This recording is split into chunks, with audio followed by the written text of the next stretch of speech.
Hola a todos. Bueno, hoy vamos a hablar con Guillermo Moreno. La idea de esto es charlar, que Guillermo Moreno responda.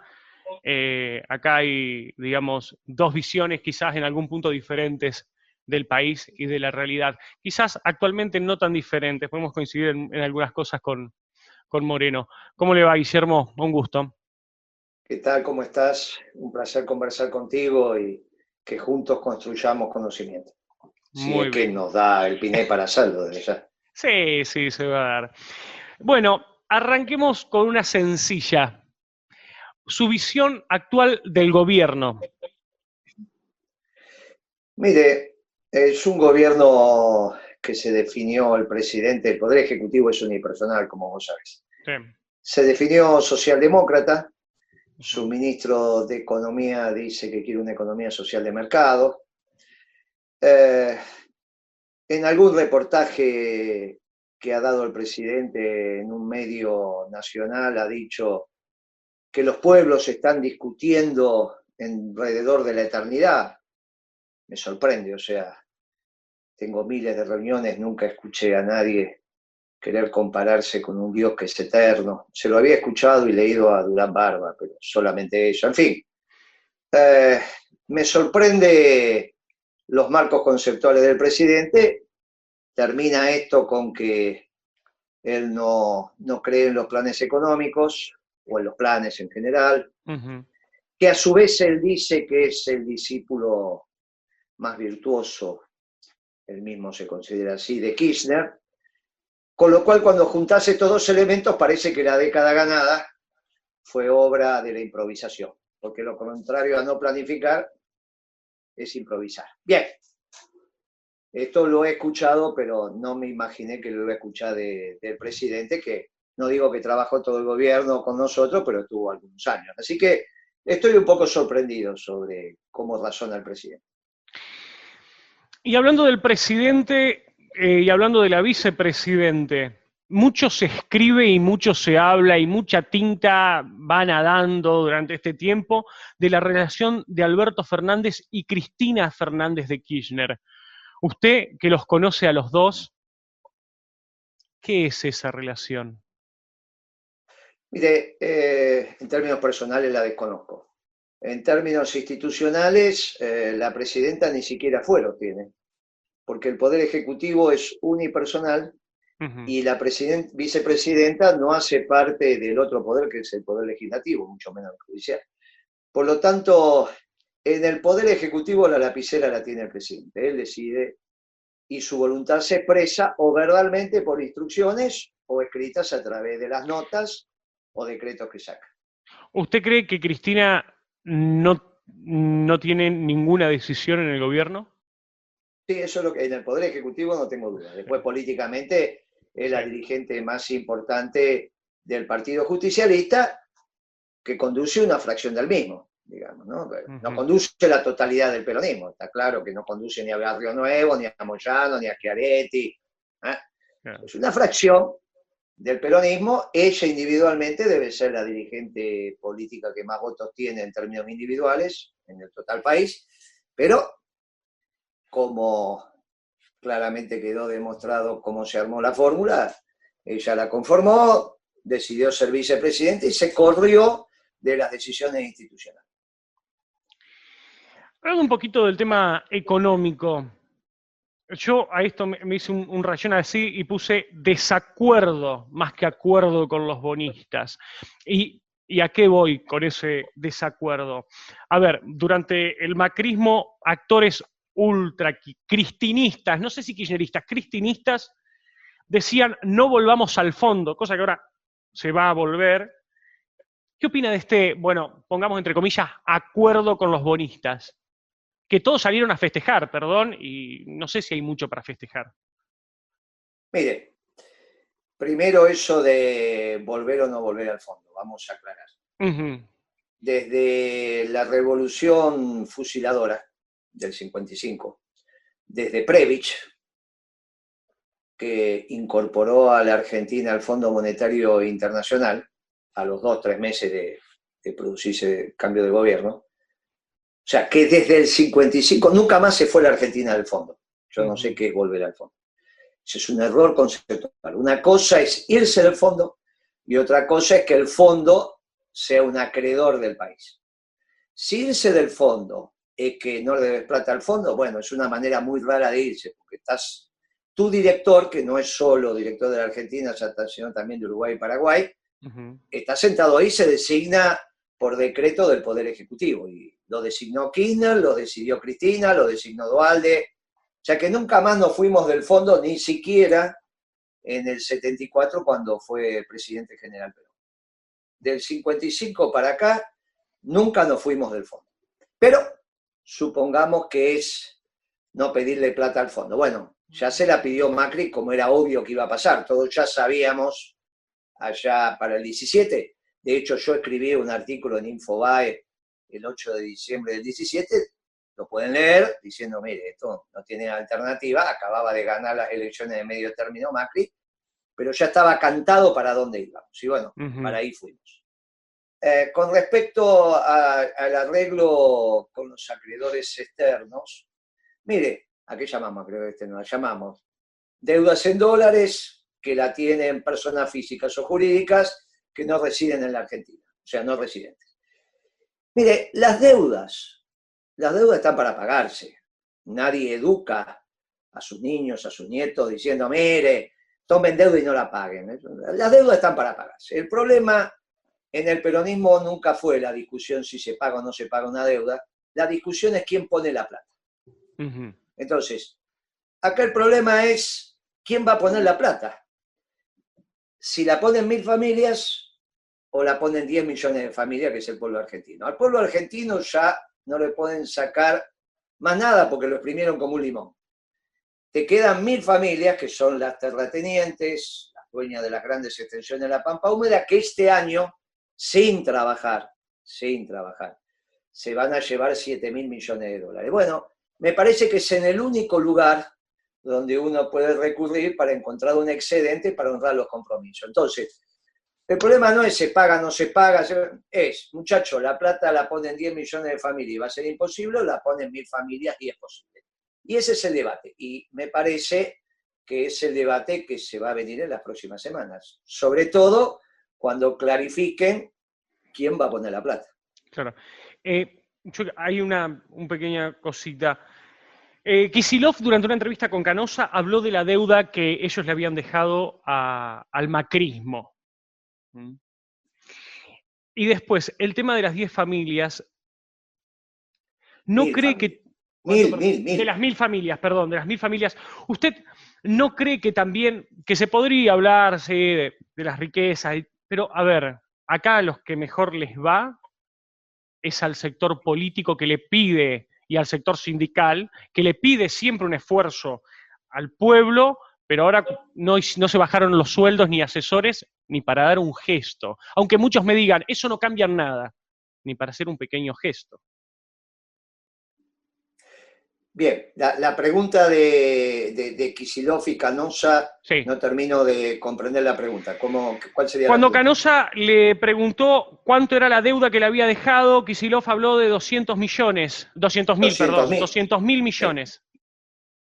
Sí, es más o menos. Ahora está en 320, 330, depende del tipo de cambio. Él hace la cuenta en función de aquel tipo de cambio. La proporción, digamos, desde el PBI al tipo de cambio. Por eso no se te puede decir exacto, no es que no se sepa la deuda, se sabe en pesos. Entonces, ¿a cuánto la cotizás? Al tipo de cambio oficial, al negro. Entonces, por eso siempre hay un orden de magnitud. Y en estas cosas lo que importa es el orden de magnitud. Está bien, Macri se endeudó neto, o sea, se endeudó más, pero neto, o sea, lo que creció la deuda es alrededor de 30.000 millones por año. O sea, tuvo 4 años, más o menos te está dando eso. Bien. 200 más los 120 de Macri te da los 320, 330 que tenés ahora. Bien. 320.000 millones de dólares es la deuda total del Estado argentino. Lo que pasa es que ahí hay deuda intraestado, hay deuda en dólares, pero contra residentes. Entonces vos podrías decir, bueno, eso no es deuda externa. Bueno, por eso depende la definición que des de deuda externa. En este caso, nosotros en vez de utilizar esa, utilizamos la deuda del Tesoro y la deuda exigible. La deuda del Tesoro, 320.000 millones de dólares. La deuda exigible, la que vos decís, mirá, son 150.000 millones de dólares. Ahí entran los bonos que tienen tenedores no residentes y los organismos multilaterales. Bien. Con respecto a lo otro, cuando usted hablaba de las También familias... hay alguna deuda país-país que con el Club de París, algunas otras cosas, pero bueno, se entiende lo que estoy diciendo. Sí, Eso te da 150.000 millones. bien. Con respecto a lo otro que yo le decía de las familias, ¿no cree que la casta política y sindical tendría que haber dado el ejemplo? Mire, no, en realidad el problema es un tanto mayor. Ojalá fuera eso. Sí. Si fuera eso, el problema es un tanto mayor. Vos no podés pagar tus deudas si tu negocio no es rentable. ¿Se entiende eso? Muy bien, bien. Entonces, no existe el negocio Argentina como tal, más allá de la rentabilidad de las empresas. Lo que existe es, si vos tenés un cúmulo de empresas que son rentables, el país es rentable. Si vos tenés muchas más empresas no rentables que rentables, el país no es rentable. Bien, entonces yo ahora te hago la pregunta a vos. ¿Vos cómo ves al sector privado? ¿Lo ves rentable o no lo ves rentable? No, no lo veo rentable, lo veo ¿Y destruido. entonces con qué vas a pagar? Pero también veo un sector público que sigue creciendo a pesar de la crisis, que creció durante el macrismo y que sigue creciendo. Mira, depende cómo Sí. lo enfoques. Bien, a ver. Ahí hay unos números que hay que hacer con mucha precisión, porque si no, tienden a mentir. Entonces, ¿cuánto calculás vos que es la economía negra en la Argentina? Más del 40%. ¿Nos ponemos de acuerdo en el 40? Bien. Muy bien. Si vos consideras la economía argentina, el Estado es aproximadamente el 32-33% de esa economía. Claro que si vos solamente considerás la economía blanca, entonces el Estado es el 50%. Que el Estado sea el 30, 32, 33% de la economía está bien acá en Estados Unidos, en todo lugar. O sea que no es ese el problema. El problema es cómo hacen los números y en general los que hacen los números o responden a intereses o no saben. Entonces, por eso te empecé preguntando, ¿cuánto es la economía negra? Me dijiste más del 40. Bueno, listo, nos ponemos de acuerdo en el 40, que sería tu piso. 60-40, pero 60 blanco, 40 negro, la economía es el 100. Y el Estado es el 33% de eso. Número más, número menos. En Estados Unidos también. En Alemania también. O sea que no hay un problema de sobredimensionamiento del Estado, más allá de si vos me haces un cálculo en algunas provincias, bueno, está bien, pero en el agregado Argentina no es. Como si yo te dijera ahora, mira, para sorpresa tuya, la Argentina, bien definida, no le debe dólares al mundo, es acreedora del mundo. Claro, cuando yo contaba esto en el 2003, que me incorporo a los equipos de Kirchner, en los que coordinaba en ese. Había dos grandes equipos, el que coordinaba Alberto y el que coordinaba De Vito. Yo, obviamente, fui de la tropa de De Vito.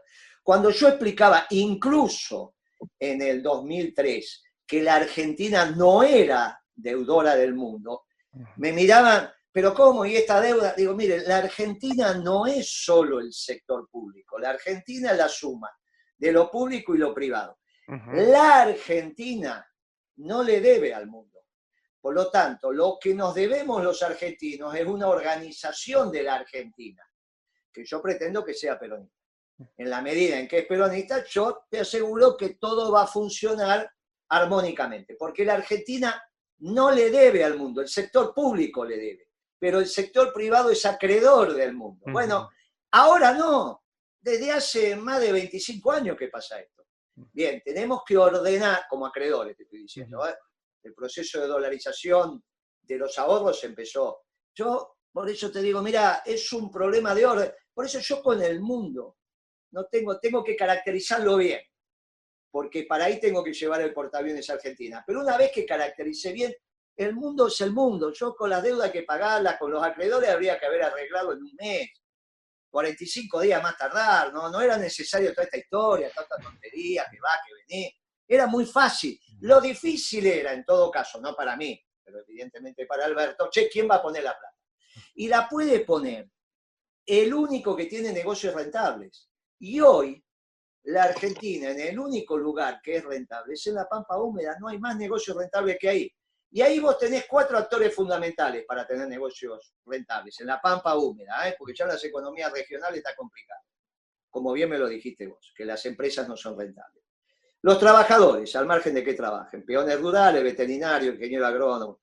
Tenés los contratistas, que son los dueños de esas grandes máquinas que van haciendo labores por los campos. Tenés el productor que organiza la producción.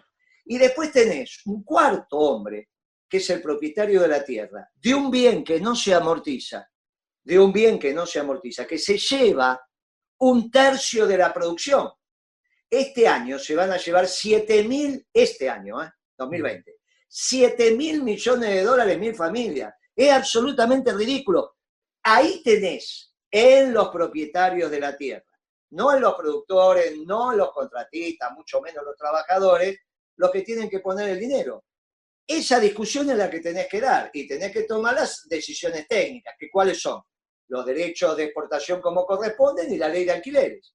Vos ponés la ley de alquileres, que es justa y necesaria, sobre las grandes extensiones de tierra en la Pampa Húmeda, le ponés los derechos de exportación y ese tema está solucionado. A su vez tenés que ofrecerle a los productores de la Pampa, no productores, y a toda la sociedad argentina, que los costos de la energía correctamente estudiados tengan relación con el precio de venta. Por ejemplo, cuando eso se hizo, el gasoil, el litro de gasoil, en vez de estar $1, tiene que estar 0,60 centavos de dólar, 60 centavos de dólar. Muy bien. Vos bajás el precio de la energía, que podés, y ponés ley de alquileres, aunque el productor facture menos, porque es precio Chicago menos las retenciones, también le bajás los costos. Por lo tanto, el productor va a quedar con su rentabilidad. Lo mismo los contratistas y obviamente los trabajadores con el mismo ingreso como corresponde en dólares sin ningún tipo de inconveniente para no entrar en qué tipo de cambio vamos a hablar. La plata sale de los dueños de la tierra. De los 7.000 le dejás 600. Pero para 1.000 familias es más que suficiente. No se pueden llevar el 12% de su patrimonio por año en dólares. Un plazo fijo en el mundo en dólares te está dando el 1%, por suerte. Se están llevando el 12%. Bueno, muchachos, no se lo pueden llevar. Punto. Ahora esa plata se necesita para pagar la deuda. Que vos le des un bono, que arreglemos. Bueno, te doy esta plata, pero vemos con esto. Todo eso es negociable y discutible. Bien. Pasando a otro tema. El ministro Berni hace unos días declaró, hablando sobre provincia de Buenos Aires, esta crisis será igual, la crisis social en provincia de Buenos Aires será igual o peor que la del 2001 y ya, según Berni, le advirtió al presidente. No hay duda, ya lo vengo diciendo yo que esto es peor, es una supercrisis, porque se juntan, en términos económicos, los desequilibrios fiscales que terminaron con el gobierno de Alfonsín, que fue un desastre, como vos sabés, estuvo tirantes, pero aparte porque administró la economía pésimamente, sí. Y los desequilibrios del sector externo que terminaron con el gobierno de la Rúa.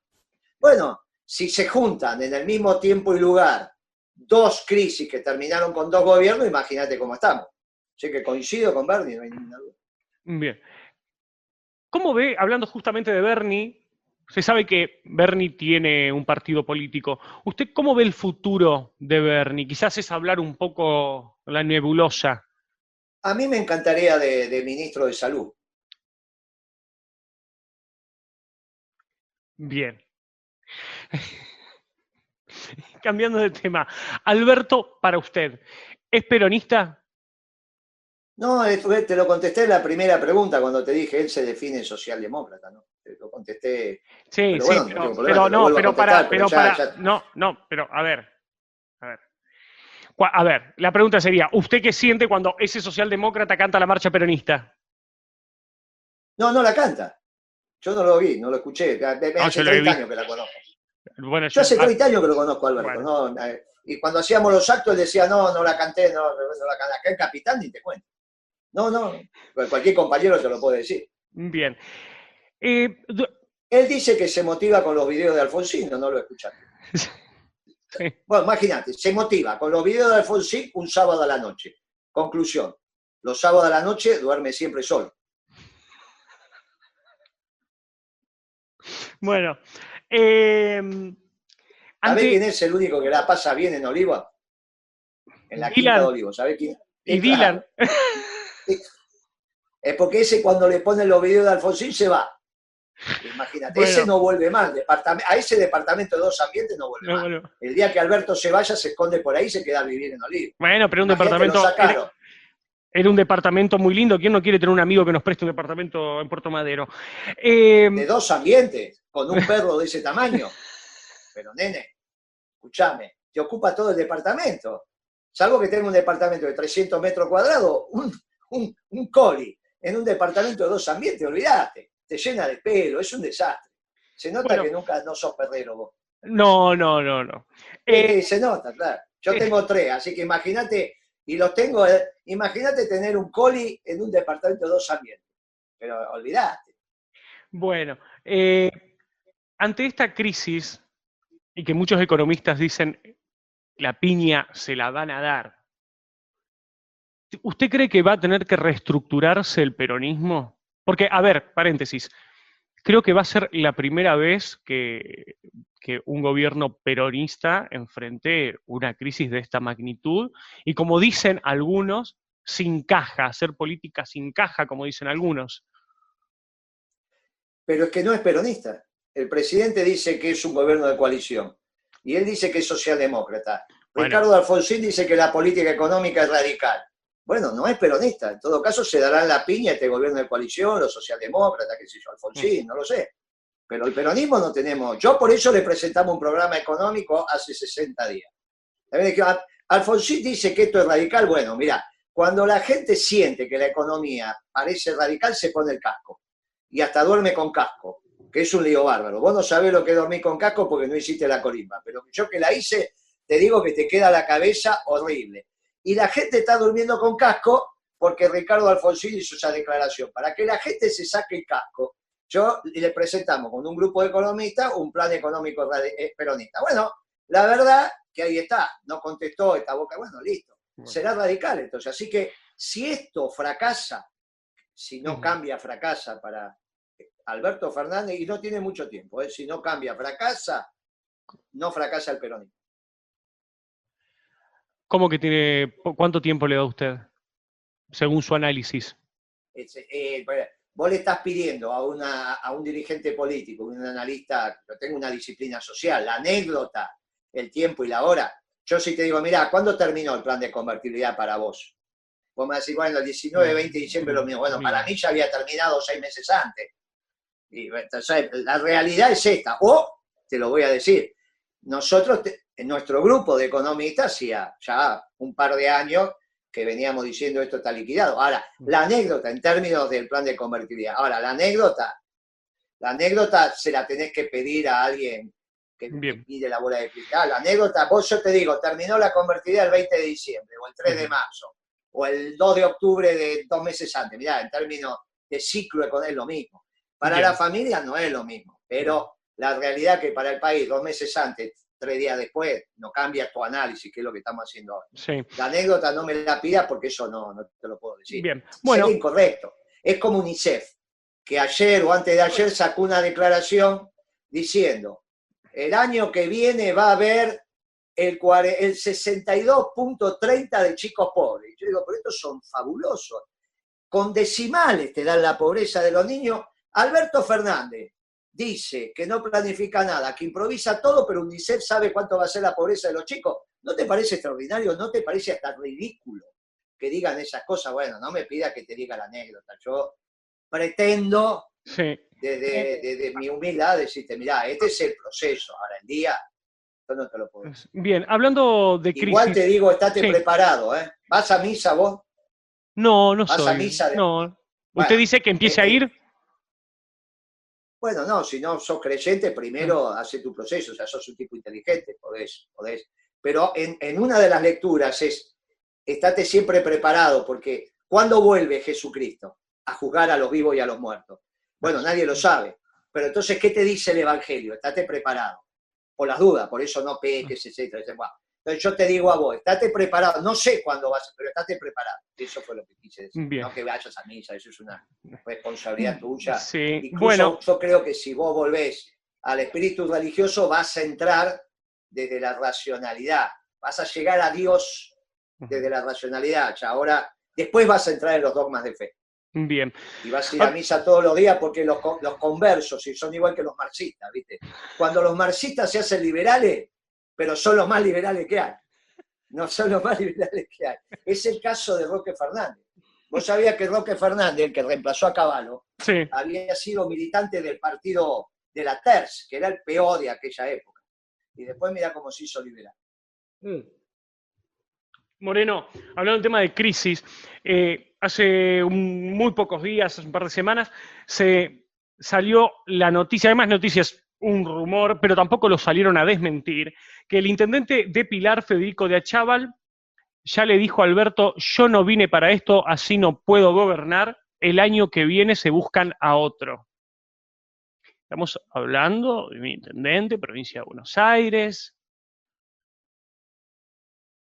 Porque vos decís que no sé cuál es la pregunta, pero... Y la pregunta, a ver, sería, nadie salió a desmentir esto, ni el mismísimo Federico de Achával, porque se quita la D, pero no salió a desmentirlo y, a ver, es preocupante que un intendente del riñón de Alberto le diga, yo no vine para esto, así no puedo gobernar Pilar el año que viene. Yo no, la verdad que no lo sé si eso no es, pero no tiene importancia. Ya te dije que si Alberto no cambia, fracasa. Bien. La responsabilidad es de Alberto, ni de un intendente, de un gobernador, es de Alberto. Si no cambia, fracasa. Y la pregunta anterior fue, ¿y en cuánto tiempo? Y la anécdota no la sé, pero Bien. estate preparado. Entrando ya a otros puntos, Moreno, y se lo tengo que preguntar porque del otro lado hay gente que dice, pará, a nosotros nos hizo ruido esta frase. Por ejemplo, usted en algún momento se hizo viral los videos. Si algún muchacho quiere vivir de lo ajeno, que lo haga con códigos. ¿No cree que fue desafortunada esa frase, Moreno? ¿Por qué? ¿Por qué? ¿Por qué te parece desafortunada? Y se lo tengo que explicar, Dale, Guillermo. se está grabando la conversación. Pero, Guillermo, Dale. a ver, decir, de lo que quiera vivir de lo ajeno, del robo, que lo haga con código. ¿Cómo se puede vivir con códigos viviendo del robo?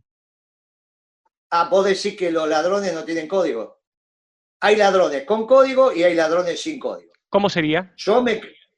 Y no hay ninguna duda. Por ejemplo, sí. Está clarísimo que en todo barrio, clarísimo, y más en tu barrio. ¿Dónde vivimos? Nueva Córdoba, Córdoba capital. Muy bien, Córdoba. Imagínate, no tenés más que caminar un poquito por Córdoba. Están los muchachos que viven de lo ajeno y viven en tu barrio. Y vos los conocés, salvo que no salgas de tu casa. Sí, no, y vos decís, y ese de que vive de lo ajeno, pero en el barrio no se jode. En el barrio no se jode. Y a su vez, ninguno de esos que quizás son amigos tuyos, compañeros tuyos de la secundaria, estudiaron con vos, no tengo duda porque tenés cara de pícaro, le roban a los viejitos la jubilación.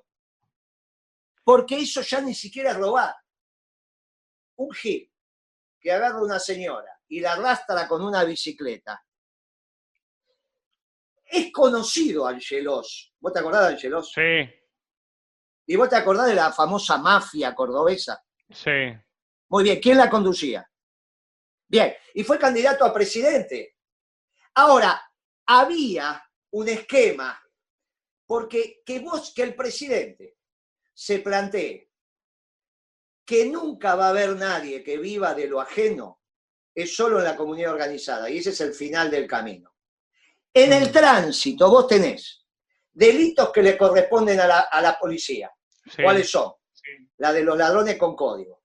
Entonces, un tipo que te hace el boquete en un banco un fin de semana y se lleva las alhajas de Mirta Legrand, como decía la tradición acá en Las Heras y Callao. Bueno, ese es un tema de la inteligencia policial, la policía, los comisarios.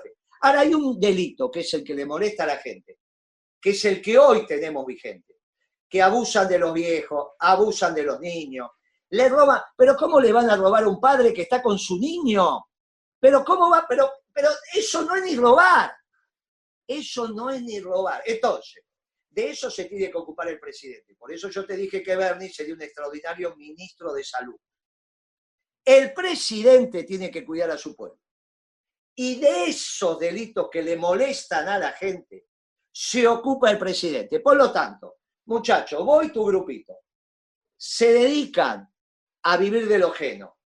No matan, hacen las cosas con... ¿viste? Bueno, muy bien, es un tema de la policía. Del otro, se meten con tu vieja, se meten con tu hermana, te entran por los fondos, te roban las jubilaciones. No, mala, eso del presidente. Punto. Entonces, fue un mensaje clarísimo, muchachos. Vos te dedicás a la tranza y vos te dedicás, como esos cantantes de cuartetas, no los famosos, porque los famosos son extraordinarios, pero algunos muchachos ahí en Córdoba que están toda la noche saltando y cantando, mirá cómo te reís. ¿Y qué pasa? ¿Están entrenando? ¿Entrenan más que qué? No, dejate de embromar. Bueno, pero viven 60 años y siguen saltando. Yo tenía un cantante de tango que siempre le decía a mi mamá, che, pero ese señor cuando canta, siempre que lo ves está resfriado, se pasaba el pañuelo, ¿te acordás? Entonces, y mi mamá me decía, bueno, nene, otra cosa es el Paco. El Paco no tiene perdón de Dios, porque el Paco te destruye la cabeza. Entonces hay un tema que se ocupa el presidente y hay otro tema que es de la sociedad. En general, los policías, los ladrones, vos le tenés que decir, mire, los policías son policías, los ladrones son ladrones. Cuando los ladrones funcionan de otra manera es problema del presidente, ya no del comisario, ya no del jefe de policía, es del presidente. Los jefes de policía bajo las órdenes del presidente hasta que se terminen todos estos delitos. No del gobernador, del presidente. El gobernador firma el convenio y la policía de Córdoba a mando del presidente. Hasta que se termine todo esto, de que vos no podés volver a las 3 de la mañana a tu casa, o que tu hijo no puede ir a tomar el colectivo. Pero ¿dónde estamos viviendo? ¿Dónde se vio eso? ¿Qué es esa tontería de los monos para pasar a Santa Fe y dejar Córdoba? ¿Qué es esa tontería de los monos que tienen soldaditos, armas largas? ¿Pero de dónde salió eso? Pero claro, ahora te enteras que había un fiscal, un policía, muchacho, ¿desde cuándo? Una bandita como esa, no. Bueno, entonces, bajo las órdenes del presidente. Fiscal, venga para acá, policía, venga para acá. ¿Usted qué es esto? Vas a armar la carpa, armar la sala de situación. En 15 minutos se terminó todo eso. Ahora, el otro delito que tiene que ver con los muchachos que no les gusta trabajar. ¿O vos no conocés muchachos que no les gusta trabajar? Conozco muchos, sí. ¿No? Y bueno, y entonces, ¿qué le vas a decir? Vos, no, mira, y si por ahí los tenés en la familia. Yo porque mi familia es chica, pero ahí en Córdoba, que son familias grandes, por ahí vos tenés alguna familia, y yo en eso es, la policía de acá, los ladrones de acá, eso es un tema policial, no es un tema del presidente. Entonces, muy clarito. Pero cuando no se fomenta también, Moreno, el trabajo... Y a ver, con esto no quiero decir una ayuda social está mal. Una ayuda social está bien siempre y cuando a la persona se le fomente trabajar. Pero escuchame una cosa. Uno de los elementos ordenadores del buen gobierno peronista es lo que dijo Perón. Gobernar es crear trabajo. No se lo vas a explicar al peronismo, que pensamos que hay una sola clase de hombres los que trabajan. Claro. No, está claro. Eso decíselo a los neoliberales, a los progresistas. No, eso a mí no me va. Yo me sigo levantando hoy a las 6:30 de la mañana y hablar con mis hijos. El trabajo es el organizador de la sociedad por naturaleza, pero no porque lo dice Cristina. ¿Y usted qué opina de los planes sociales? Te ganarás el pan con el sudor de tu frente. ¿Y usted qué opina de los planes sociales? ¿Qué voy a pensar de los planes sociales? Obviamente que no los quiero. En una sociedad peronista, hoy los necesito. En el largo plazo, no hay. Nosotros arrancamos en el 2003 llenos de planes, y después se fueron terminando, porque cuando vos le das trabajo a la gente, no hace falta. Ahora, de corto plazo no tengo alternativa. ¿Qué quiere? ¿Que la gente se muera de hambre? Ahora, de largo plazo, yo quiero trabajadores y empresarios. Esa es la comunidad organizada. Bien. A ver, pasemos a otro tema. El que más amplió los planes se llama Macri, ¿eh? Pero por supuesto, yo eso no lo niego. No me corra por ahí, Moreno. Y el que los inventó, porque no sabía qué hacer con la economía, fue Alfonsín, con las cajas PAC. Sí. Pero también el kirchnerismo los utilizó. No, nosotros hicimos la asignación, le dábamos plata, no, iban al banco y la sacaban. Nosotros recibimos todo eso y lo fuimos achicando porque le dimos dignidad a la gente, trabajaba. No, estás equivocada. Por ejemplo, Evita dijo, a las amas de casa hay que darle un sueldo. Ahí vos dirías, está mal, no, si para mí las amas de casa trabajan todo el día, más que nosotros. Entonces, ¿habría que darle un sueldo? Sí, y eso no significa que le estás regalando la plata. Sí, pero ahí entramos en un debate, Guillermo, porque a ver, hay personas, y con esto no quiero decir, no tienen que recibir, tienen que recibir, pero acá se jubiló a un montón de personas que nunca aportaron, y no es desigual con la gente que aportó toda la vida. Pero es que ¿sabes qué pasa? Yo como peronista quiero la comunidad organizada. Y en la comunidad organizada, el que puede se hace cargo del que no puede. Si igual te haces cargo.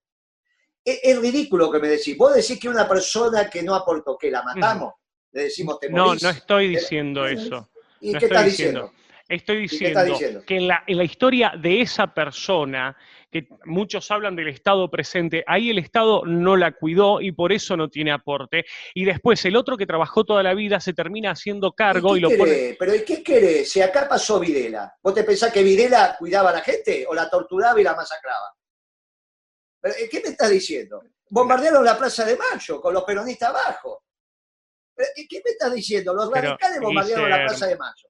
Guillermo, no, a ver, no tenemos 10 años de democracia. Pero escuchame una cosa, los que se jubilaron, sí, que estás hablando vos, arrancaron con la dictadura. Sí. Los que se están jubilando ahora, no lo cuidaron, pero vos pensás que los radicales van a cuidar. ¿Dónde viste un radical que cuide?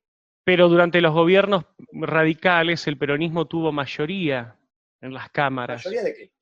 Pero no, diputados, ¿qué tiene que ver eso? El senadores. Poder Ejecutivo, ¿vos qué le vas a impedir gobernar? ¿Vos qué le ibas a decir? Arme una asignación y el radical viene y te dice, no tengo presupuesto. Y entonces te dice, no, mire, me saca una ley que no tiene financiamiento. ¿Viste cómo son estas cosas? El tema es que vos, al que jubilaste, sí, aunque no tuviera aporte, si le das la jubilación mínima, está bien, porque esa persona, aunque no aportó, trabajó, tu mamá, sí, que no aportó y se jubiló, ¿no trabajó? Porque No. el problema es que la sociedad no le reconoce al ama de casa que hace un trabajo extraordinario. Entonces, vos me decís, mirá, esa señora se jubiló y no aportó, pero sí trabajó. El problema es que no se le reconoció el trabajo, no el aporte. Tu mamá, tu abuela, ¿no trabajaban como ama de casa? Por supuesto que sí. Y entonces, sí. ¿por qué no le reconocemos el ingreso? ¿Qué es lo que dijo Evita, ¿sabes cuándo? En el año 52. Bien. Y nunca lo hicimos. Ahora lo hicimos, no como ingreso. Lo que hizo Cristina fue reconocerle la jubilación para decirle, mira, yo te reconozco que vos trabajaste, aunque no hayas aportado, porque criaste a los pibes, cocinaste, lavaste, planchaste, hiciste un trabajo extraordinario. Lo que pasa que para entender esto, en vez de ponerse del lado de la crítica y dejar de fumar que te hace mal eso, y aparte tirás plata innecesaria, y cuando llegues a mi edad vas a tener, dejar de fumar. Entonces, vos lo que tenés que entender es que al revés nos quedamos cortos. Las amas de casa que trabajaron como negras, educándonos a todos nosotros solamente le reconocemos la jubilación. Y yo lo que digo, que el próximo gobierno peronista le tiene que dar una asignación al ama de casa. Bien. Al ama de casa, por ser ama de casa. Bien. Bueno, si sos amo de casa también, ¿no? Si vos te quedás en casa y tu mujer trabajaba para vos también. Bien. Bueno, pasemos a otra, para no aburrirlo. En una nota usted apuntó a Berbisky como el inventor de la anécdota del arma sobre la mesa durante su paso como secretario de Comunicaciones de la Nación. Ahora, la pregunta que yo me hago es, ¿por qué un aliado habitual o un supuesto aliado del peronismo lo atacaría a usted? No, porque no es un aliado del peronismo. Él criticaba a los dirigentes sindicales, a los intendentes y a los funcionarios peronistas. En todo caso es amigo de Alberto Fernández, no del peronismo. Si es amigo de Alberto Fernández socialdemócrata y todo eso que dijimos, bueno, la relación es lógica. El problema es que el antecedente inconsecuente, como vos estás armando las preguntas, a veces no se relacionan. Si fracasa Alberto, no fracasa el peronismo. Ajá. Y Berbisky, en su historia, te vas a dar cuenta que siempre cuestionó al peronismo. no a los sectores progresistas. ¿Usted coincide Al con peronismo. Perdón, ¿usted coincide con esa frase que dice Berbisky vendió más compañeros que diarios? No tengo antecedentes de eso, no lo puedo decir de ninguna manera. Bien. Lo que sí te puedo decir que cuando Berbisky era más joven, de cada 2 noticias que daba, una era falsa. Y ahora que ya se puso mayor, de cada 3 noticias que da, 2 son falsas, o sea, mejoró. Antes estaba en el 50% de falsedad y ahora está en el 66%. 66,66. O sea que si dura algunos años más, capaz que llega al 100%. Bien. Recientemente afirmó usted, lo máximo que tuvo Kicillof fue un café que tuvo que cerrar en 2001 porque quebró. Y si uno revisa, usted abandona la Secretaría de Comercio Interior a principios de diciembre del 2013, cuando el actual gobernador de Buenos Aires recién asumió en noviembre de ese año. A ver, ¿qué diferencias tiene usted con Kicillof? ¿Y tuvo algo que ver con su relación al momento de renunciar? ¿Tuvo eso algo que ver? Primero, yo soy cultor de la verdad histórica. Kicillof lo único que administró fue un café que él me dijo que lo tuvo que cerrar en 2001. Así que Kicillof me lo dijo a mí. No administró nunca un negocio privado. Cuando él asume de ministro, es obvio, yo ya había renunciado 15 días antes y me fui. Así que no, la verdad que era una situación que iba a ser compleja. Yo me tendría que haber ido 2 años antes, que es lo que había arreglado con la presidenta. Me pidió que me quedara 2 años más y me quedé. Pero yo me despedí de toda mi gente en el 2011, hice acto, todo. Yo me iba en el 2011, cuando Cristina religió. Iba Beatriz Paglielli de secretaria de Comercio. Y yo ya volví a la actividad privada, eso había arreglado con Cristina. Yo entré al gobierno por 60 días y me terminé quedando 10 años. 60 días porque me lo pidió por favor debido. Si no, no entraba. Yo digo, yo te asesoro a donores de afuera, no es lo mío. Bien. Entré 60 y me quedé. Y si usted tendría que definirlo a Kicillof para aquellos que no lo conocen, ¿cómo lo definiría? Más allá de esta anécdota. Él dice, en su momento cuando hablaba del peronismo, él se ponía afuera. Él me decía, ustedes los peronistas, ustedes los economistas peronistas. Ahora él dice que es peronista, así que en el peronismo nosotros no hacemos ningún análisis de sangre. Si vos ahora, que no lo sos, dentro de media hora me decís que sos peronista después de esta conversación porque te convertí, sos peronista, bienvenido al club. Y si no, seguirá como estás. No, es una definición, es lo mismo que me pasó con Kicillof. Pero, era parecido que este reportaje. Ustedes los peronistas, ahora dice que es peronista, bárbaro, bienvenido al club. ¿Y usted cómo lo ve con todo este antecedente a Kicillof como gobernador de provincia de Buenos Aires? Porque es que no se puede evaluar porque hoy está todo tamizado por el Poder Ejecutivo. Hoy solamente hay que evaluar a Alberto Fernández. Él está tomando las decisiones, él está haciendo, es él. Digamos, ¿qué puede hacer un gobernador hoy? No lo podés evaluar. Por más que sea el 40% del país, no lo podés evaluar. Hoy es Alberto Fernández. Ocupa el escenario. Por lo tanto, te lo vuelvo a decir, si no cambia, fracasa. Aquí en Kicillof no, Alberto Fernández. Bien. Vos después me tiraste un intendente, qué sé yo, estabas preparado para otro reportaje por ahí, porque si no esa pregunta del intendente no venía ni a cuenta. Bueno, en el año 2019 usted afirmó que la fórmula presidencial debería haber sido Cristina Fernández de Kirchner, Miguel Pichetto. Viendo dónde está el ex senador Pichetto ahora, ¿por qué cree que no se dio esa fórmula y qué opina del peronismo que acompaña o acompañó también en su momento a Macri como Monzó o el mismo Pichetto? No, de Monzó no lo conozco, la verdad que no lo he tratado, no sé si viene del peronismo Monzó, me parece, Bien. pero Pichetto es un extraordinario compañero y lo sigo valorando. Esa fórmula, Cristina Pichetto, Pichetto Cristina, la dije en el 2016, no 19. Bien. 2016, y dije, el que esté mejor de salud va de presidente, porque trabaja mucho más que el vicepresidente. Se hace un análisis y los médicos deciden, mire, este está mejor de salud, esta está mejor de salud. Mire, no me equivoqué, los dos fueron candidatos a vicepresidente. La verdad que no me equivoqué. ¿Por qué no se hizo esa fórmula? Bueno, creo que el presidente del partido, en este caso Gioja, con su apoderado que él andó, tomaron una decisión incorrecta, que es no habilitar una discusión profunda en las PASO. Para presentarte en las PASO tenías que cumplir una serie de requisitos que era imposible. Por eso en realidad hubo elección paso, pero no fue una elección. Votaste a Alberto Fernández, no hubo competencia dentro del... Bueno, ese fue un error que hace que hoy el peronismo todavía esté en ebullición. Pichetto era secretario político de ese Consejo Nacional, del cual soy yo, consejero nacional también. Bueno, es un error que cometió el presidente del partido y lamentablemente estamos en esta situación.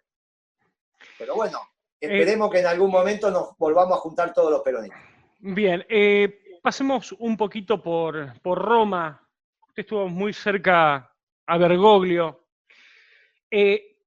Yo tenía esta duda. En una comunicación telefónica entre Eduardo Valdés y Schiavi, de Juan Pablo Schiavi, se habló del amigo de Roma en alusión al Papa Francisco, y teniendo en cuenta que Bergoglio recibió al mismo Valdés, a Pablo Moyano, a Grabois, a Zaffaroni, y bendijo rosarios que envió a Vudú y habló de Laufer, ¿el Papa puso su semilla en la política argentina en este gobierno? No creo. No, sí, no hay duda. Y cuando vos hablas de Bergoglio, era mi obispo acá en Buenos Aires. Ya en Roma el obispo se llamaba Francisco.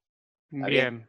Es el obispo el primero entre los pares es el obispo de Roma, por eso es el Papa. Aparte de ser Papa, es el obispo de Roma, o por ser el obispo de Roma es Papa. Bueno, acá se llamaba Bergoglio, allá se llama Francisco. ¿Por qué? Yo tuve la dicha de que fuera mi obispo, acá y allá. Valdés fue embajador en el Vaticano, o sea que él, no es que fue embajador en el Vaticano.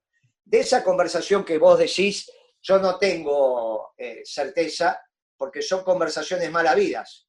O sea, una conversación entre un preso, y no sé si Valdés es un amigo, un abogado, no se puede grabar. Eso es violentar el principio. Estas son cosas que hace Macri, que ya hasta escuchaba a su cuñado. Eso está mal. Así que de eso no doy testimonio. Pero sí te aseguro que el Papa no participa en la política argentina. Por ahí, cuando era obispo de Buenos Aires, tenía la obligación. Pero me parece que acá tiene el mundo, imagínate vos. El Papa habla para el mundo. Sí, sobre eso cuando era obispo, ¿cómo fue ese cambio, o desde su óptica, ese cambio tan repentino, sobre todo en la militancia acá, de al principio esa bronca con Bergoglio, esa pelea con Bergoglio, y después ese amor, del amor al odio? Sí, viste, es así. Cuando los muchachos entendieron en profundidad el peronismo, vos no podés estar peleado con un papa argentino. Pero es cierto que algunos sectores, sobre todo que tenían una extracción progresista, vos no te olvides que en el 2009, porque hasta ese momento el progresismo votaba a Carrió. ¿Está bien? O sea, todos estos que ahora te enseñan lo que es el peronismo, además te votaban a Carrió. Si no, mirá los escritos de Berbisky, te votaban a Carrió. Después del 2009 empiezan a votar nuestro gobierno. Y después son como los conversos, te empiezan a enseñar el peronismo como el pibe Santoro. ¿Viste que Santoro ahora te explica? A mí me pasó en un debate una vez antes, Santoro me quería explicar a mí el peronismo. Yo dije, mirá, mucho respeto, soy mayor que vos, está todo bien, pero que me venga vos a explicar el peronismo es raro, pero fue de ahí, no pasó de una chanza. Pero ahora te explican lo que tendría que hacer el peronismo. Bueno, ¿qué querés que te diga? En algún momento estuvieron así, esas influencias, ¿viste? Teníamos un secretario del pensamiento no sé cuánto, que era filomarxista, qué sé yo, hablaba difícil. El peronismo es una cosa muy sencilla. También nosotros en el gobierno se cometieron errores. En economía no tanto, pero ahí se cometieron errores, no hay ninguna duda. Fue un gobierno que tiene... De hecho, la consigna era el peronismo va a volver a gobernar y va a volver mejor porque va a volver más doctrinario. Bueno, la verdad que no, volvió con un socialdemócrata como él se define. Esperemos que cambie. Yendo un poquito hacia tanto, atrás... no es un gobierno peronista desde ya, ¿no? Al ser socialdemócrata a la cabeza no es peronista. Sí, pero hay muchos peronistas ahí adentro. Bueno, si vos me lo decís en el gabinete económico, te escucho atentamente. Yendo un poquito hacia atrás, con la pelea de Clarín, yo siempre tuve esta duda. A ver, el último decreto que Néstor Kirchner firma es la fusión de Multicanal y Cablevisión del grupo. No es un decreto, es una resolución que firmó yo. Bien, Perdón por la equivocación. No, Ahora, no, está perfecto. Y las leyes las hace el Congreso. sí. A ver, yo no me olvido que Mañeto fue uno de los empresarios que más fue a la Quinta de Olivos con el matrimonio Kirchner, a comer con el matrimonio Kirchner, y la relación era muy buena. Y luego todo desembarcó, por ejemplo, en que la Sala 4 de la Cámara Federal de Casación Penal lo condenó por comprar cotillón anticlarín a usted con fondos, según la justicia, con fondos públicos, cuando era funcionario de Cristina, por ejemplo, durante su viaje a Angola. De esto, según la justicia, fue una condena de 2 años y 6 meses de prisión en suspenso y la inhabilitación absoluta para cumplir cargos públicos. Frente a esto, primero, yo quiero saber y quiero que la gente sepa qué pasó en el medio de esa buena relación que tenía el kirchnerismo, y se pueden ver las tapas de Clarín en ese momento, del kirchnerismo con Clarín, con Mañeto, con Aranda, con los muchachos del grupo, y luego sobre su condena en suspenso. Bien, empecemos por el final. Bien. Lo que estás diciendo es cierto.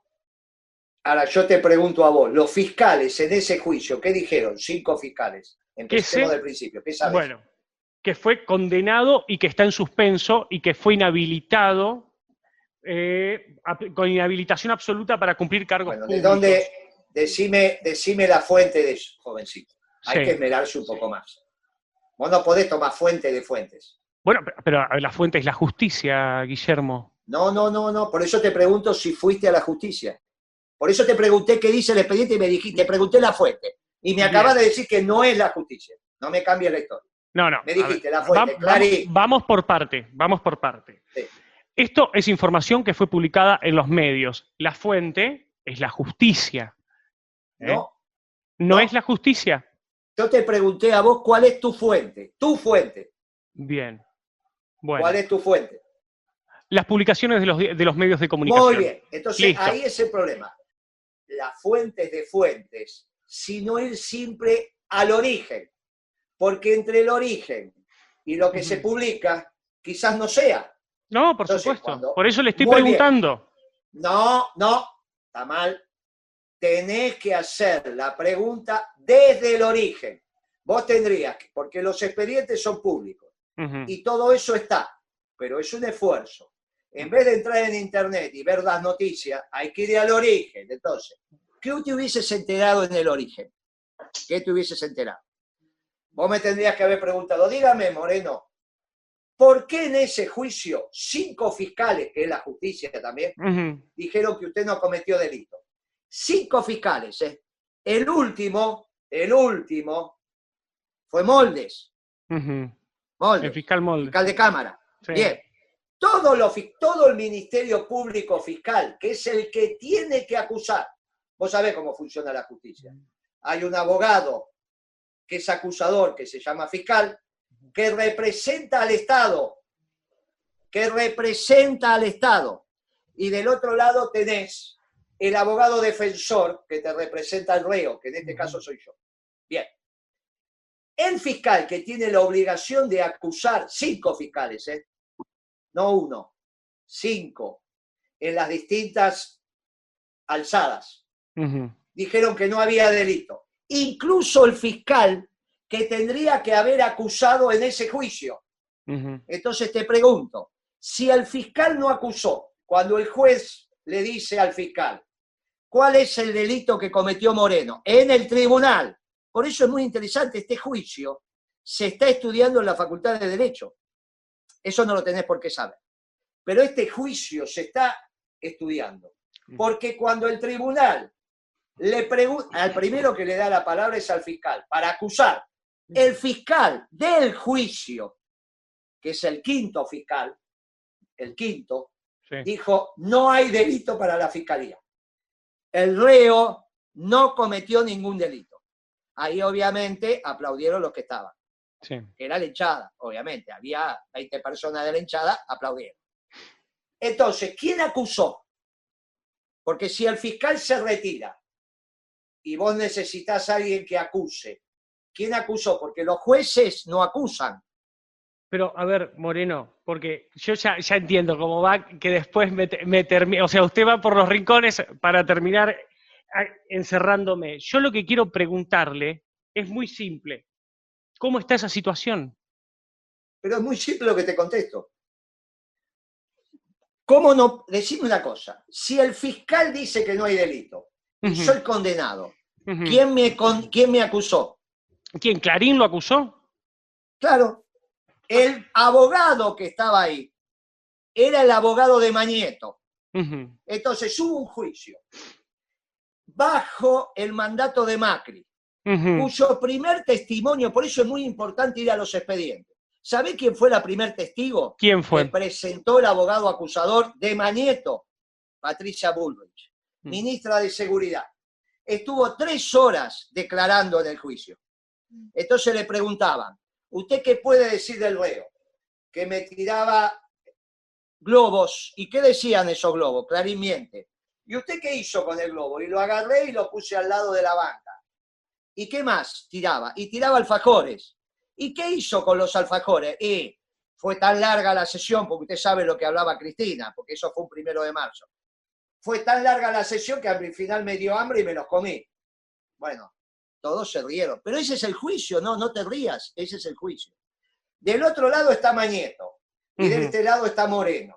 Yo te pregunto, si de un lado está Mañeto, del otro lado está Moreno y hay un tribunal, ¿cómo te pensás que termina eso? No sé, dígale usted. ¿Y cómo te pensás si de un lado está Mañeto y vos conocés a los muchachos de Clarín? Bueno, ese delito resulta que fue impulsado por Mañeto. Ese es un error garrafal.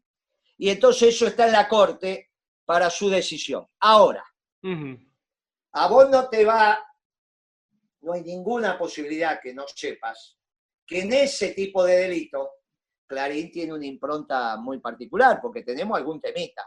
Bueno, ¿yo qué te voy a venir acá? A llorisquear, a decirte a vos, no, la justicia, siempre dije que me someto a la justicia, y siempre dije en el gobierno de Macri que había Estado de Derecho, porque yo viví en estado de violencia, y durante Macri no hubo estado de violencia, hubo estado de derecho. Te puede gustar más, te puede gustar menos, pero yo me sometí, fue y ahí. Ahora, está claro que si todos los fiscales dicen que no hay delito, la lógica implicaría que los jueces digan son inocentes. De puro derecho, porque en el momento que los fiscales dicen no voy a acusar, es ridículo que te condenen por la acusación de un abogado privado. Por eso se estudia en la Facultad de Derecho.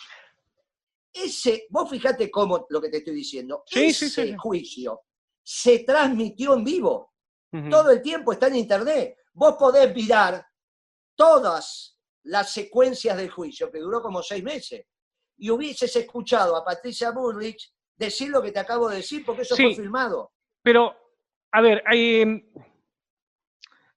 todavía hay algo que no entiendo. ¿Por qué la pelea con Clarín? Paréntesis. Esa es la primera parte de la pregunta. Sí, paréntesis. Bien. El presidente le acaba de dar un salvataje al grupo Clarín de 50 millones, a Telefe se le dio mucho más. Hoy creo que el grupo está pasando, no sé si un difícil momento, pero digo, están pataleando porque se le dio menos dinero que se les dio a los otros grupos periodísticos, a otros multimedios. Y ahí tiene una relación difícil, dicen algunos analistas políticos, de Alberto con Cristina por su relación con Clarín. Uno de los primeros empresarios con los que se sentó Alberto fue con don Héctor Mañeto. Primero, volviendo a la primera pregunta, ¿cuándo se origina todo este conflicto que parece interminable? Cuando Clarín se quiere quedar con Telecom. Es público, eso se sabe. Sí, se sabe que lo quería quedarse con... Porque no, se dijeron muchas, se han dicho tantas cosas. Bueno, está bien, es ahí. Ellos quieren quedarse con una empresa porque se estaban yendo los franceses y después se estaban yendo los Werken, que fue lo que terminó pasando durante Macri, que se quedó con Telecom. Bueno, esta es la verdad histórica. Y ahí el gobierno tiene que decidir, y bueno, a veces lo que Clarín no pensaba es que no era solo el presidente, sino que había funcionarios que se iban a ajustar a derecho. Bueno, esto fue lo que pasó. Empieza Clarín de acá, Clarín de allá, Clarín... Bueno, hace lo que hace. Ya lo estás viendo, digamos. Yo te puedo decir a vos, mirá, el recaudador de Kirchner, Abad, ¿Te acordás de Abad? Que era lo que hoy es Marcó del Pont, o lo que fue Echegaray, el recaudador, ¿estamos de acuerdo? De ingresos públicos. ¿Está bien? Es el administrador general de los ingresos, es el recaudador general del gobierno. Ya venía de Duhalde. También había estado con Menem. Y siguió con Kirchner, el recaudador, ¿está bien? No el recaudador de la valija, estamos hablando del recaudador de impuestos, de la FIP. ¿Sabés cuál fue su primera misión pública? ¿Cuál? ¿Sabés cuál fue? ¿Cuál? Se llama Informe Papel Prensa La Verdad. Por eso con mucha humildad te lo digo y cariño. Mirá, yo expliqué ahí que el responsable que va por la CIGEP, o sea, por Videla, a la asamblea de papel prensa y le da legalidad a la asamblea, donde Manieto se queda con las acciones de papel prensa, el que va por el gobierno de Videla es Abad. Tenía 20 y pico de años. Imagínate cómo se va, ¿por qué es importante esto? Por cómo se van construyendo las cosas. Vos tenés a partir de ahora la responsabilidad de, o seguís investigando. A ver, esto dijo Moreno. Sí, y en el próximo reportaje me decís, mire, yo investigué. Vos decís, mirá, Abad es un muchacho del elenco estable. Y Clarín es Clarín.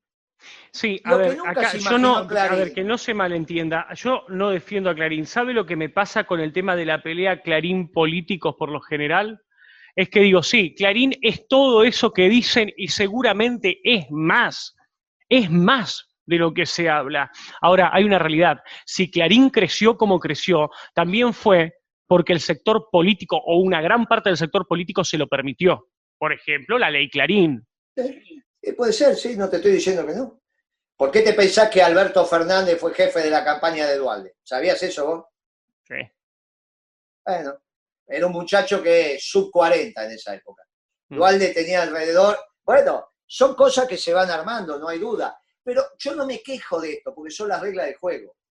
Son las reglas... Lo demás es pensar en términos ideales, y eso en realidad recién se llega a la comunidad organizada que tenemos que construir.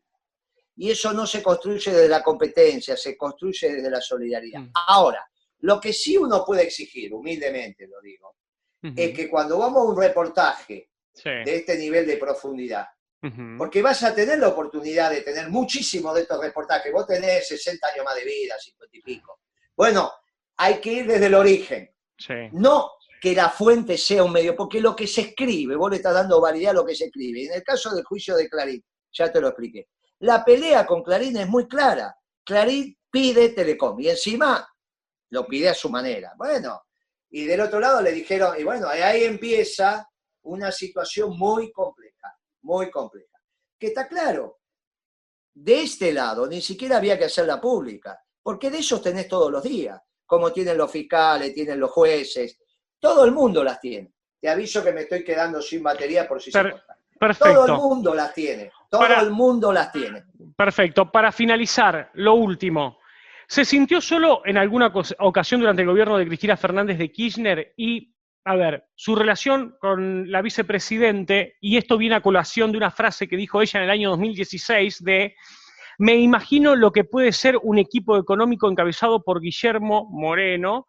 Yo pido asilo en la embajada de Rusia. ¿Eso fue una humorada? Pero a vos te imaginás que yo, primero, eso que vos estás dando como fuente, te vuelvo a decir, es la teoría del árbol envenenado.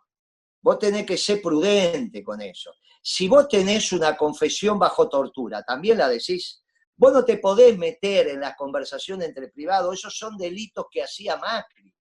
No lo podés hacer. Pero vos lo dijo Guillermo. Pero no podés tomar como fuente un delito.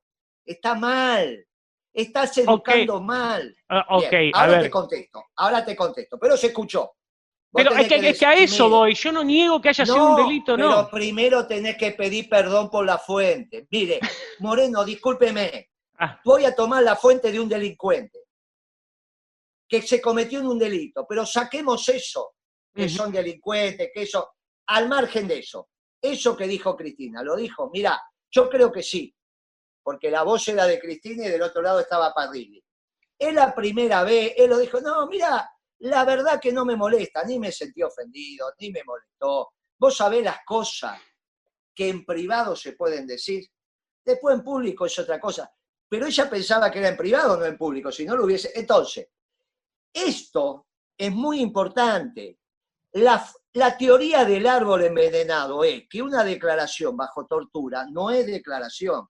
En una conversación privada, aunque todos sabemos que se escuchan, no se puede hacer. Y si vos lo tomás como fuente, tenés que pedir perdón. Mire, según dijeron cuando se cometió este delito, y así tiene que decir, no según dijeron, cuando se cometió este delito, culpa del gobierno, y se puso en televisión, escuché esto.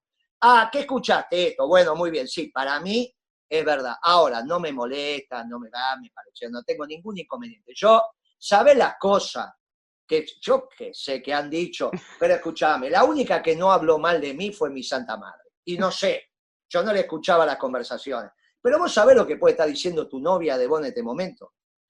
No, muchacho, no es así la vida, por eso existe lo público y lo privado. Y vos tenés que ser muy prudente con esto, Pero, a porque ver, si no legitimás delitos. No, no. Simplemente es una frase, es verdad, se sacó de una conversación privada, pero eso lo dijo la Pero yo te expresidente estoy de la diciendo que República. sí, que creo que lo Bueno, dijo, pero vos bueno. tenés que empezar diciendo, mire Moreno, se cometió este delito, yo no voy a avalar este delito, el que lo hizo es un delincuente, en un gobierno de delincuentes, porque está claro que por este... Y después me preguntan, y yo te digo, sí, mira, con todo eso que decís, eso lo dijo Cristina, y no tengo ningún problema, no me generó nada. Ahora, te digo, si vos lo decís sin decir todo lo demás, estás avalando un delito y está mal, y no vas a terminar siendo el extraordinario periodista que prometés.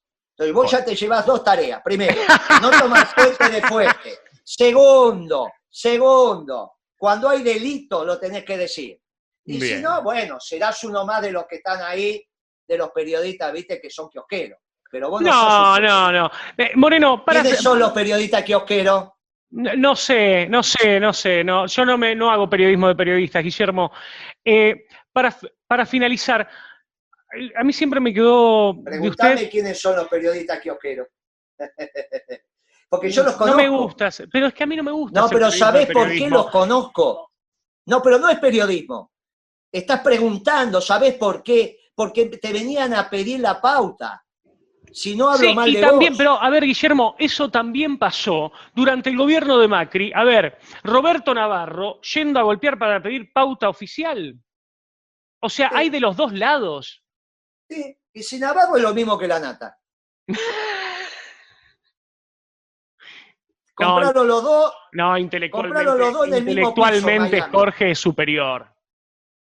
¿En qué cómo? Intelectualmente Jorge Lanata es superior. No lo sé. ¿Sabés por qué no? No lo pongas de ejemplo a la nata. Te voy a explicar por qué. Sí. Dos temas. Primero, no terminó la secundaria. No es buen ejemplo para los pibes. Segundo, yo le inicié un expediente porque el dueño de Tulipán, ¿sabés quién es Tulipán, no? Sí. Son los profilácticos. Sí.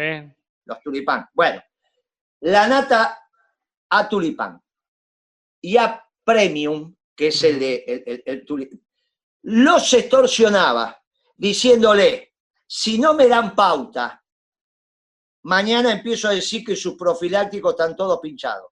Y lo hizo. Lo que pasa es que yo le tuve que hacer la denuncia porque me los denunciaron los dueños. Cuando fue a la justicia, a través del oficial correspondiente, que le tomó la declaración y la firmaron, se armó un expediente y fue a la justicia dijo, esto ya venció, habían pasado 5 años. Entonces la nata es un extorsionador. Vos no podés decir que un extorsionador es intelectualmente superior. No lo podés decir. Capaz que no sabías esto, pero ahora que lo sabés... Conocía la anécdota, conocía la historia. No es una anécdota. Bueno, la historia la conocía. No, es una denuncia firmada, che. La conocía. No es una anécdota. No, una anécdota es otra cosa. Bueno, esto es una denuncia. La conocía a la historia de la denuncia la conocía. Bien. Entonces no podés decir que un tipo como eso es mejor que... Ahora, salvo que vos me digas que conocés una anécdota similar de Navarro y en ese caso son iguales. Pero eso yo ya te lo dije. Ya te dije que son iguales. Y me terminó llevando a hablar de periodistas. No quería hablar de periodistas, ¿Pero por Moreno. qué tenés miedo de hablar de periodistas? No, porque no me gusta, porque eso hace la televisión. Ellos son los que ¿Y se si tiran esto qué es? mierda. ¿Y esto qué es? Estos son redes sociales. Nosotros trabajamos en Y YouTube. después, si va a salir en televisión. Si yo lo voy a poner en televisión. Bien, Yo estoy grabando esta conversación también. perfecto. Esta conversación es tuya y es mía. Como Por lo tanto, los dos la vamos a subir. como debe ser. Pero Guillermo, yo la voy a para subir, finalizar, yo la voy a subir. es que así debe ser. Guillermo, para finalizar, su futuro político. Mira, en principio, nosotros vamos a armar un partido político a nivel nacional. Obviamente esto se conforma de acuerdo a la legislación vigente con partidos distritales. Incluso en Córdoba vamos a hacer uno, así que te invito a participar. No, y le desde agradezco ahí, de todo corazón. bueno, yo te Yo en invito. política, el peronismo no es lo mío, Guillermo. Ya se nota eso. Lo que pasa es que no se tendría que notar tanto. No se tendría que notar tanto. Pero bueno, no importa. Mire, Guillermo. Pará que estoy contestando yo. Pará. Sí. Entonces, vamos a hacer un partido político en Córdoba también, donde con 5 distritos se arma el Partido Nacional. Básicamente lo vamos a hacer en los distritos más importantes, pero ahí hay como 13 distritos que están armando el partido. No, yo voy a encabezar la lista de diputados, si es que se dan las condiciones para eso, el año que viene, desde nuestro partido, en la provincia de Buenos Aires.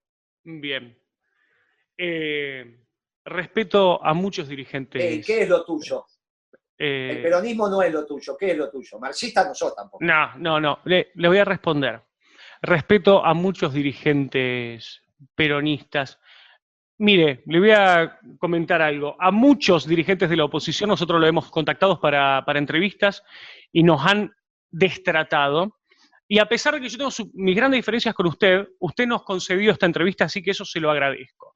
Ahora, cuando el peronismo, creo yo, que tiene que hacer una gran autocrítica histórica que nunca la hicieron, de muchos temas que ahora sería larguísimo hablar, pero usted lo sabe. Creo que eso sería lo principal. Simplemente. No, la verdad que no lo sé, somos una doctrina extraordinaria. Esto es fantástico. Alguien que tiene problemas con el peronismo me dice lo que tenemos que hacer los peronistas. Sos igual que Santoro. No. Alguien que tiene problemas con el peronismo. Guillermo, hablando en serio. Y yo hablo en serio. ¿No cree que algún día van a tener que hacer una autocrítica, por ejemplo, en el caso de Formosa, con Gildo y Fran, un gobierno que está eternizado en el poder? Pero eso es una... escúchame, es el templo del peronismo. Pero vos querés que todo lo que los peronistas amamos, como vos no lo amás, se supone que está mal. Igual que se llama democracia, Guillermo. Pero si lo votan allí, es extraordinario, gana con el 60-70%. Y con los formoseños cruzando la frontera, Guillermo, por favor. Pero eso, ¿qué fuente tenés de eso? Otra vez, los mismos formoseños, los videos, las denuncias. Bueno, a ver, mostrame. Ahora quiere que se las muestre, no las tengo acá. Pará, muchacho, pará. Que denuncias no es confirmación de delito. Vos no podés condenar por denuncias. La denuncia inicia un expediente que tiene que quedar estando demostrada. Guillermo, la denuncia, pará que termino. La denuncia no es delito, ni es condena. No te equivoques. Cuando un periodista denuncia, no dice que es la verdad. Denuncia para que la justicia diga que es la verdad. Por lo tanto, ¿qué prueba tenés? Guillermo. Los programas de la nata en Formosa. No. Las pruebas es la misma gente de Formosa, donde en provincias como Córdoba se vienen cientos de jóvenes formoseños a buscar un mejor futuro. Pero grabalos y decilos. Vienen a votar los paraguayos. Próximamente vamos a hacer un especial con los jóvenes formoseños que se fueron de Formosa. Y ahí lo que haces es presentar una denuncia judicial y después que avance. Bien. Porque si no, pasa lo de Ecuador, que acaban de condenar al expresidente porque armaba los juicios. Bien. Viste que lo acaban de condenar al Sí. expresidente.